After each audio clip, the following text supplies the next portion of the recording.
Yusek, good afternoon. Kanina po, tuluyan na pong pinagtibay ng Justice Panel ang committee report na nagbabasura po sa impeachment laban kay PBBM. Pero ma'am, may provision po sa ating konstitusyon na nagsasabing maaring umusad ang isang impeachment kapag nakakuha po ito ng hindi bababa sa 1/3 votes ng plenaryo sa Kamara. So, gaano po ma'am, alam naman natin ma'am na majority pa rin doon sa House A pro ma'am no? Pero gaano po kakumpiyansa ang Malacanang na ang impeachment na ito laban kay PBBM ay tuluyan na pong mabasura at hindi na uusad? Thank you.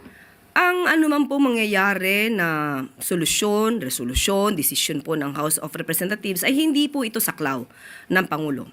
Pero umaasa po ang Pangulo na kahit na po ang sinasabing impeachment ay isang political tool, umaasa po siya na ang mga miyembro po ng House of Representatives ay maaayon lamang kung anong ebidensya na naipakita at naging discussion sa Committee on Justice.